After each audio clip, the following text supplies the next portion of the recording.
Hi అండి, ఇప్పుడైతే నేను ఒక మంచి పచ్చడి రెసిపీ అయితే చూపిస్తున్నాను. అదే వంకాయ టమాటా పచ్చడి అండి. సూపర్ టేస్టీగా ఉంటుంది.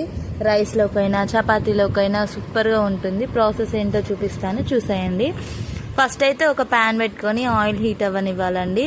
ఆయిల్ హీట్ అయిన తర్వాతకి మన స్పైస్కి తగ్గట్టు పచ్చిమిర్చి ధనియాలు వేసుకొని వాటిని ఫ్రై చేసుకొని పక్కన పెట్టుకోవాలి.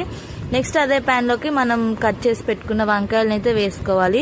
వంకాయల్ని రౌండ్గా కట్ చేసుకోవాలి. నెక్స్ట్ ఈ వంకాయలు కూడా మంచిగా మగ్గించుకున్న తర్వాతకి వీటిని కూడా పక్కకు తీసుకొని చల్లార్చుకోవాలి.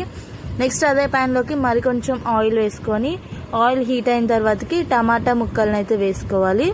నేనైతే ఒక 4-5 టమాటాల వరకు తీసుకున్నానండి. వాటిని కూడా మంచిగా మగ్గించుకోవాలి.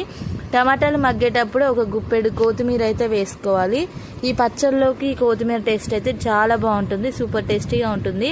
కొత్తిమీరను అయితే అస్సలు మిస్ చేయకండి. వీటిని కూడా మంచిగా మగ్గించుకున్న తర్వాతకి వీటిని కూడా పక్కన పెట్టుకొని చల్లార్చుకోవాలి. అంతే అండి. నెక్స్ట్ మనం మిక్సీ చేసుకోవడమే. ఒకవేళ మీ దగ్గర రోలు ఉంటే కనుక రోట్లో వేసి దంచుకోండి, ఇంకా చాలా బాగుంటుంది టేస్ట్, పచ్చడి టేస్ట్. నేనైతే మిక్సీ జార్లోనే వేసానండి. ఒకవేళ మీ దగ్గర రోలు ఉంటే రోట్లో దంచుకోండి. నెక్స్ట్ మనం 1 by 1 మిక్సీ జార్లోకి యాడ్ చేసుకోవాలి. ఫస్ట్ అయితే మనం పక్కన పెట్టుకున్న వంకాయ ముక్కలు, పచ్చిమిర్చి, ధనియాలు, నెక్స్ట్ మన టమాటా ముక్కలు కూడా వేసుకొని మరీ మెత్తగా కాదండి, ఒక్కొక్క పల్స్ ఇచ్చుకుంటూ కొంచెం కోర్సుగానే మనం గ్రైండ్ చేసుకోవాలి. నెక్స్ట్ ఒక్కసారి గ్రైండ్ చేసుకున్న తర్వాతకి అందులోకి ఒక పెద్ద సైజు ఉల్లిగడ్డ, నెక్స్ట్ టేస్ట్కి సరిపడా సాల్ట్ వేసుకొని మంచిగా మనం మిక్సీ చేసుకోవాలి. అంతే అండి.